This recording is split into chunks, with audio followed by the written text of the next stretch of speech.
Hello friends, તો હું રેણુકા મારી ધ્રુવી રસોઈમાં તમારું સ્વાગત કરું છું। તો આજે આપણે ફરીથી વરસાદમાં મજા આવે એવા મગની દાળના પકોડા બનાવીશું, જેને દાળવડા પણ કહેવાય છે। તો ચલો બનાવવાનું શરૂ કરીએ। તો સૌપ્રથમ તમે જોઈ શકો છો કે આપણે મગની જે પીળી દાળ આવે ફોતરા વગરની એ લીધેલી છે, જેને મોગર દાળ પણ કહેતા હોય છે। તો તેને આપણે 5 થી 6 કલાક પહેલાં પલાળી લીધેલી છે। તો તમે જોઈ શકો છો કે 5 થી 6 કલાક પછી સરસ એવી પલળીને તૈયાર થઈ ગયેલી છે। તો તેની અંદરથી બધું જ પાણી કાઢી લઈશું। તો પાણી કાઢ્યા પછી આપણે મિક્સર જારમાં થોડીક લઈ અને ગ્રાઇન્ડ કરવાની છે। તો જેટલી સમય અને પેસ્ટ બને એ રીતે એની લઈશું। તો તમે જોઈ શકો છો કે મેં અડધી જ લીધી છે। તો હવે તેની અંદર આપણે લીલા મરચાં અને આદું લીધેલું છે, તો તેને પણ નાખી અને સરસ એવું પેસ્ટ બનાવી લઈશું। તેની અંદર થોડુંક જરૂર મુજબ પાણી પણ નાખીશું। તો આ રીતે એની સરસ પેસ્ટ તૈયાર કરીશું। તો હવે પેસ્ટને એક મોટા વાસણમાં કાઢી લઈશું।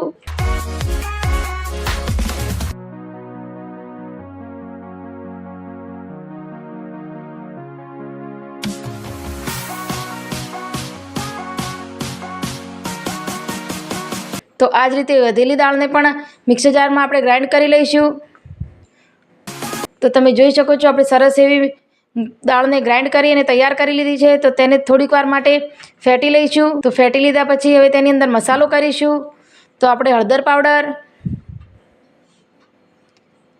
ધાણા જીરું પાવડર, સ્વાદ અનુસાર મીઠું, આખું જીરું લીધું છે। તો ટેસ્ટ વધારવા માટે આપણે લીલી કોથમીરને ઝીણી સુધારીને લીધી છે, સાથે આપણે બેકિંગ સોડા પણ લીધો છે। તો હવે તેને બધાને સરસ એવું મિક્સ કરી લઈશું। તો તમે આની અંદર આખા ધાણાને કૂટીને પણ લઈ શકો છો, વરિયાળી, સફેદ તલ, તમને જે પણ મસાલા ગમતા હોય એ નાખી શકો છો। તો મેં સાદા અને સિમ્પલ જ બનાવ્યા છે। તો એકદમ સરસ એવા મિક્સ કરીને ફેટી લઈશું ફરીથી। તો બીજી બાજુ કડાઈમાં મેં તેલ પણ સરસ ગરમ થવા માટે મૂકી દીધેલું છે। તો તમે જોઈ શકો છો પણ તેલ પણ સરસ ગરમ છે। તો હવે તેની અંદર આપણે નાના વડા નાખી લઈશું। તેલ ના તો વધારે ગરમ હોવું જોઈએ ને ના તો ઠંડુ પણ હોવું જોઈએ, મીડિયમ જ હોવું જોઈએ, તો જ આપણા દાળવડા સરસ બનશે। જો વધારે પડતું ઠંડુ હશે તો તેની અંદર તેલ ભરાઈ જશે અને વધારે ગરમ હશે તો આપણા પકોડાનો કલર અંદર નાખતાની સાથે જ કલર ચેન્જ થઈ જશે અને અંદરથી કાચા રહેશે। તો આ રીતેનું મીડિયમ ગરમ તેલ રાખવાનું છે અને સરસ એવા અલટપલટ કરી અને તળી લઈશું।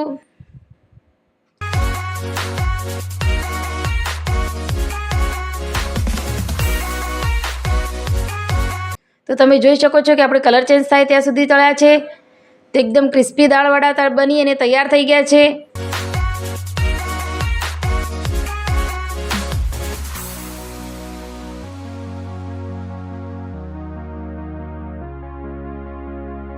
તો આ વરસાદની મોસમમાં તમે પણ દાળવડા બનાવી અને મજા માણી શકો છો।